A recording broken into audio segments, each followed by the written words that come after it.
Ask people what financial freedom means, and most will tell you they want a lot of money. That is a wish, not a plan. Without a specific target, you end up freezing in place, watching everyone else move forward. In the next 6 minutes, we are going to fix that.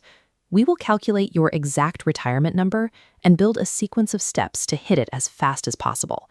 To do this, you need to gather a few things: a pen, a piece of paper, a calculator, and a rough idea of what you spend every month.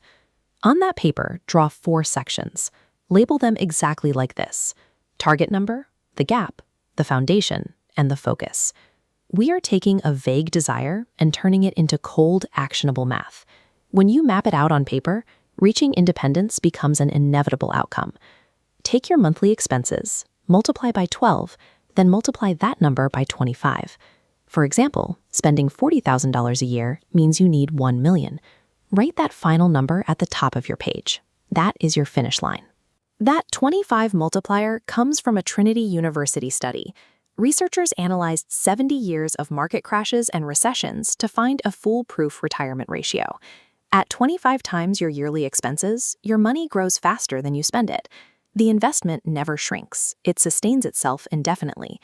Once you hit that specific mass, showing up to a job goes from being a requirement to pay your bills to a purely optional choice. Now that you have your number, we need to shrink it. Look at your monthly spending, but ignore the $5 coffees and the streaming subscriptions. Do not stress over tiny cuts. Look entirely at the big 3: your housing, your transportation, and your food. These make up the vast majority of what you actually spend. This graphic illustrates the math of why those big cuts matter so much. Because of the rule of 25, if you move to a cheaper apartment and save $2,400 a year on rent, you instantly delete $60,000 from the total you need to save. This comparative bar chart shows 2 types of earners. Dave brings in $10,000 a month but spends all of it, leaving him at zero. James earns a third of that, but keeps his expenses low enough to save $1,000. James actually has a wealth gap. Dave is stuck on a treadmill. To widen your own gap, you have to let go of bad past decisions. If you signed an expensive car lease, sell the car. Do not drag the weight of a sunk cost into your future. The distance between what you earn and what you spend is where wealth actually lives. Protect that gap, regardless of your salary. Complete this 3-step foundation before investing. Step 1. Save a $1,000 buffer immediately for emergencies. Step 2. Kill high-interest debt, as clearing a 15% loan beats any market return. Step 3. Build a 6-month opportunity fund to take risks.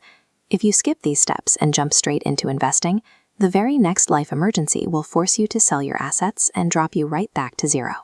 With your foundation set, it is time to build your income. Pick exactly one skill or certification to master. Do not try to start 3 different side hustles at the same time.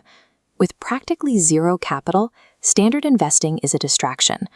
A massive 20% market return on a $1,000 account is only $200 for an entire year. This side-by-side comparison shows the real power of focus. If you put that same $1,000 into learning a high-income skill and it earns you a $1,000 monthly raise, you didn't get a 20% return, you got a 1,200% return. Mastering a single skill like that requires a period of strict imbalance. You have to sacrifice comfort for intense, isolating effort right now. At zero net worth, you are the ultimate asset. Diversification is a tool you use to protect wealth once you have it. Extreme, singular focus is how you build it. Look down at the paper in front of you. You now have a concrete dollar target, a clear list of big expenses to cut, a rigid sequence to secure your foundation, and one skill to focus on. To ensure you actually reach that finish line, we apply a mental model called inversion, popularized by legendary investor Charlie Munger. Instead of asking how to succeed, ask how you would guarantee financial failure. The answer is simple. Get a raise and immediately upgrade your apartment and buy a nicer car to impress people. Avoid doing that, and the math takes care of the rest. Put the paper on your desk, look at step 1 of your foundation, and make hitting that $1,000 target your only mission starting today.